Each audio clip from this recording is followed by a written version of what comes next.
and welcome to the VSA Capital Tech and Transitional Energy blog. On Thursday, the 16th of July, we're no longer in the World Cup. Argentina pretty much kicked us out. That's one way of putting it, isn't it, Phil? They just kicked us out. From the start of the game, they did. Maybe we'll get revenge on Saturday night in the rugby. Probably should. But we'll see. We've still got weird politics in this country because Andy Burnham is Prime Minister, I think, or is he? I don't know. Starmer seems to have left, and basically everyone's gone on holiday anyway, so it's all become fairly irrelevant. But I suppose what has been going on, we didn't do one last week because people were away. What has been going on is that we're seeing huge moves still in tech stocks over in the US. So I'm sure you've got some views on it, Phil, but clearly IBM took an absolute bashing, and also SpaceX is back below the IPO price. Yeah.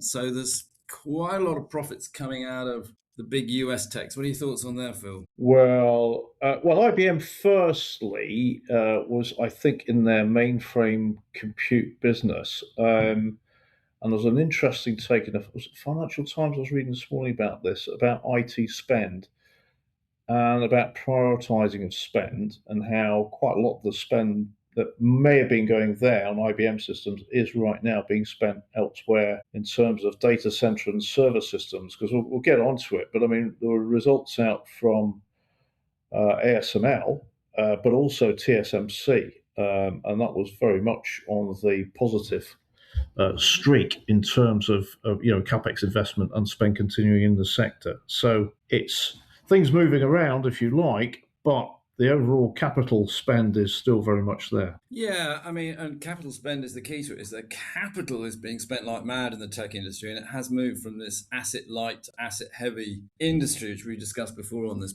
podcast. It's a podcast. Did I call it a blog at the start? I think I did. It's a podcast, not a blog.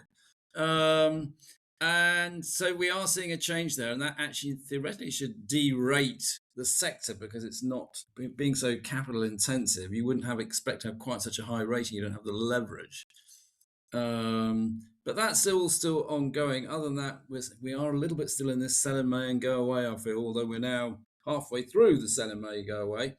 But there doesn't feel as though there needs to be a huge rush into the market, although we are, and I'm sure you're going to come on to this later, still seeing quite a lot of M&A activity in the UK market. Just a small statistic which I was telling people about this morning is that if you add up, excluding investment trusts, the whole of the FT250 and all the UK small caps, they equate to just the market cap of HSBC. One stock is the equivalent of all of our FT250 and small cap. And you've got to wonder what the hell is going on in the UK market, because there just isn't a market there anymore. It's almost vanishing. And because of all these takeovers, because private equity and everybody else can see that the UK small caps are so cheap and the premiums we're seeing are pretty large, and it's just getting devastated, which is just so disappointing. I mean, I know I've complained about this for years and years and years, that none of our governments seem to care about the stock market, which is crazy because stock markets generate growth for the country. Yes, they generate profits for certain people, but if you want the country to grow, you're going to have to make some people rich, I'm afraid. It's just basic economics, which for some reason governments just don't seem to have got. A strong stock market implies a strong economy. The two go hand in hand. And it just ain't working at the moment at all. It's not in the UK, Andrew. I mean, I guess we go back to ASML and TSMC, but let's look at Rotork. There you go. Nice little bit there. Yeah, which is, we've covered this company before on a podcast. The ticker's ROR. And what do Rotork do? I mean, they make what are called electric actuators. I mean, actuators are motors and controllers that basically are used to control things, provide linear motion, provide rotating motion. So if you're turning a valve, it means that you can turn valves remotely in great big chemical plants, oil and gas works using actuators.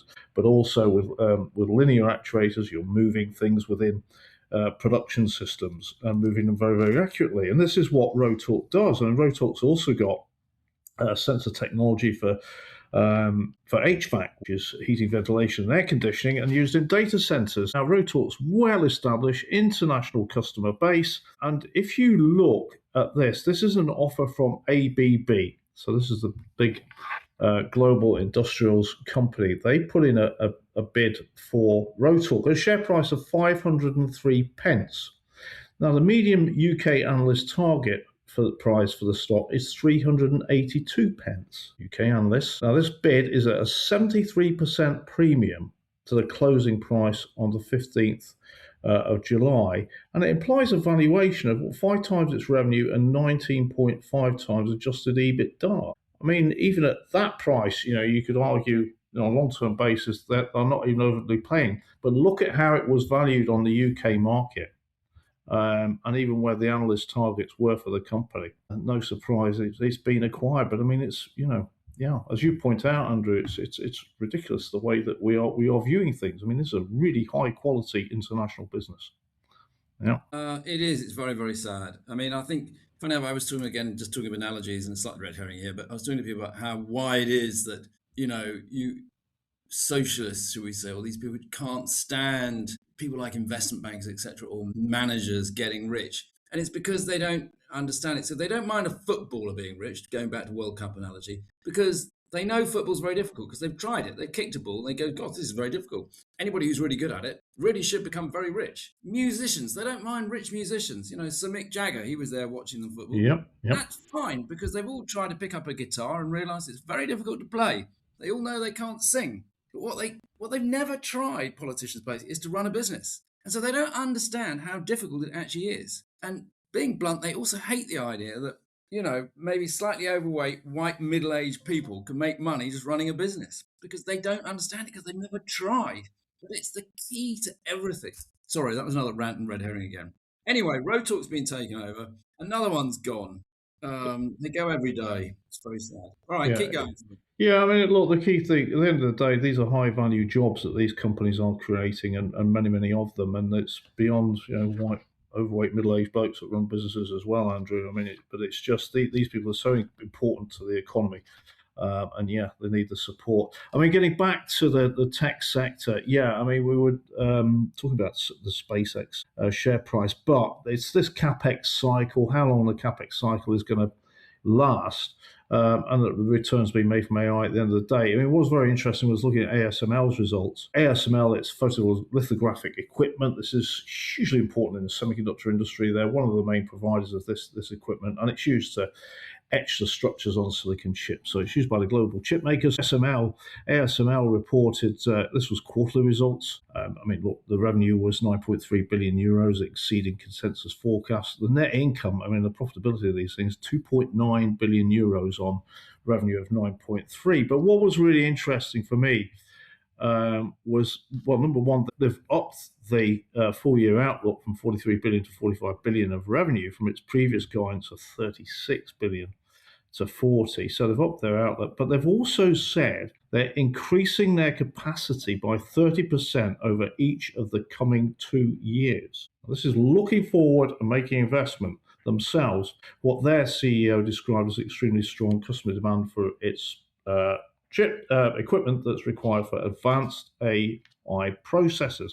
That's ASML, who's making the equipment the equipment that's used to make the chips, and TSMC, who make the chips themselves, the processors. They have upped their capital spending outlook as well.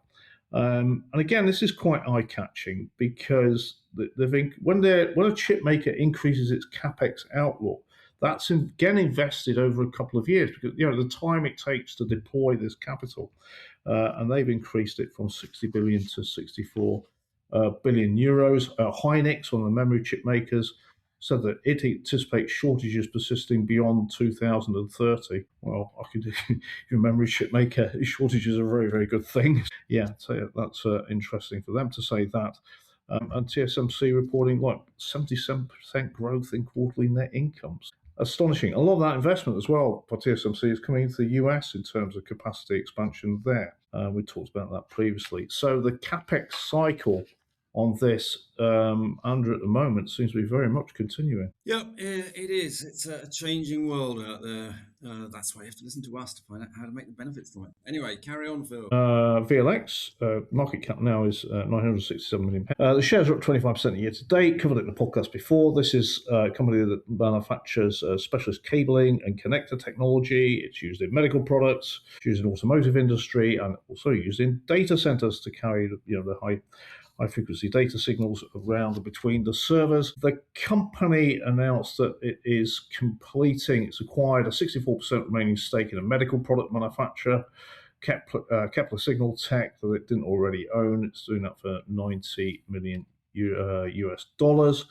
So it's investing there. This is an acquisition, but it's also said that it's going to halve its share buyback program as a result of that completing that acquisition. So this is more of a cash management thing that it's doing. So that was Volex. An interesting one is IQE, and they make compound semiconductor devices. So they actually make the wafers that are used to make the chips.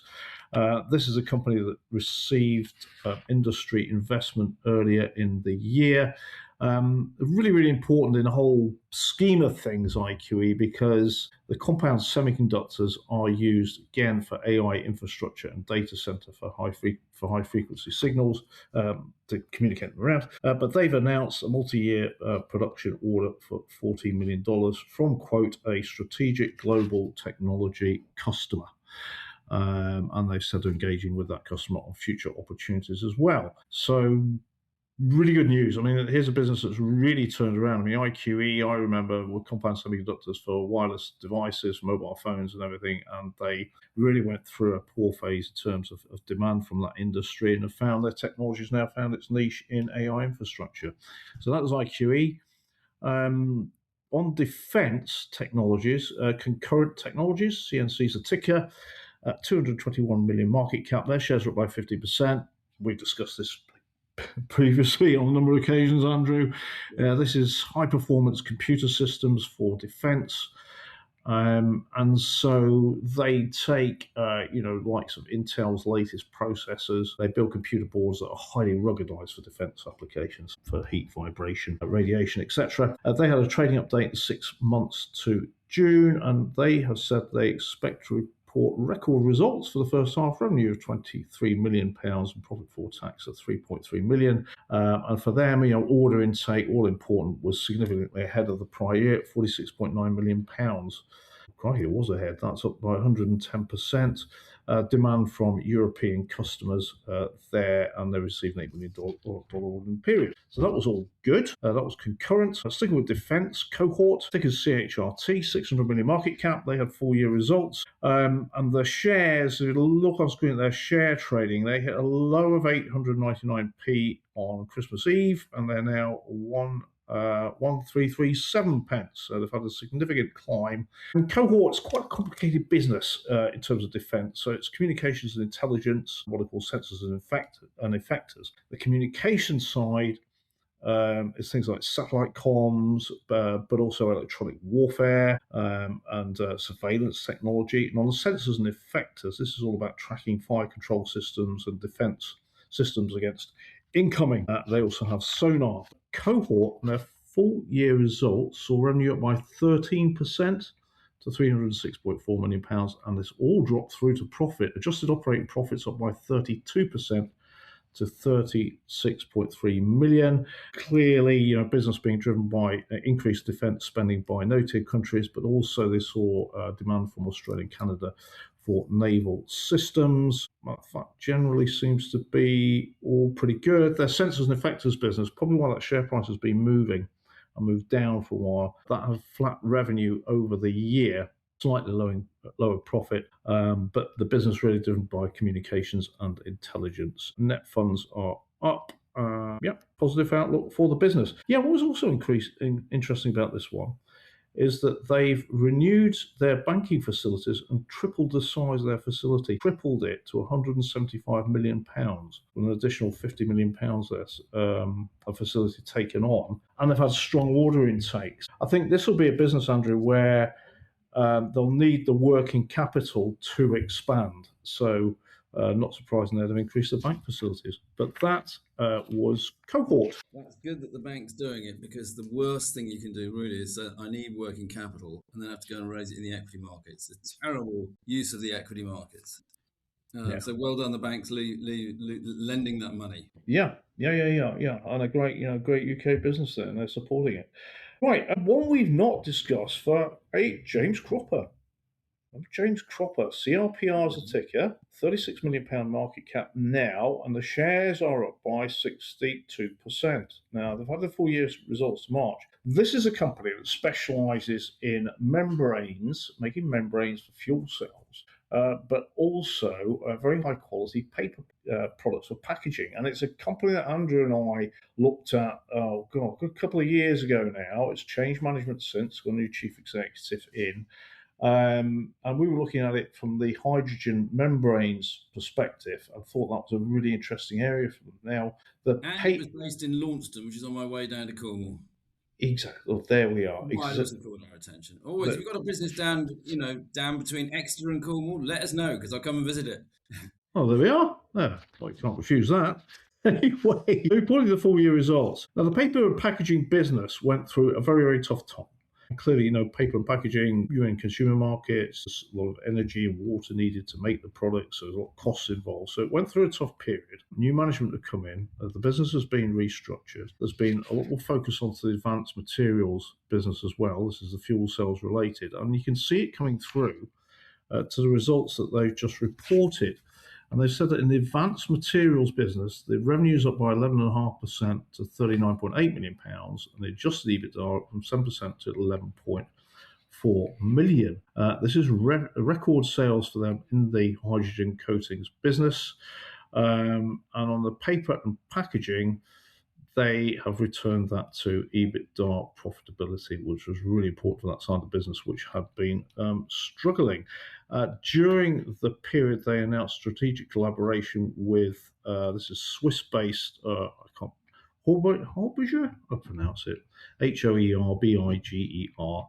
And this is for collaboration on their stack technology for fuel cells. So very good turnaround there for James Cropper. And clearly the fuel cell side of the business doing well. And then again, Andrew and I discussed fuel cells a lot in the podcast and what's happening with data centers and power supplies and their role in that. So brings me on nicely to ITM Power.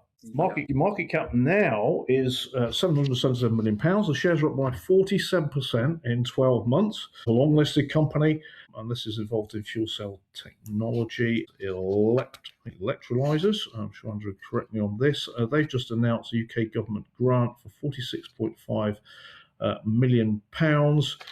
And that is to go towards their new Kronos electrolyzer stack.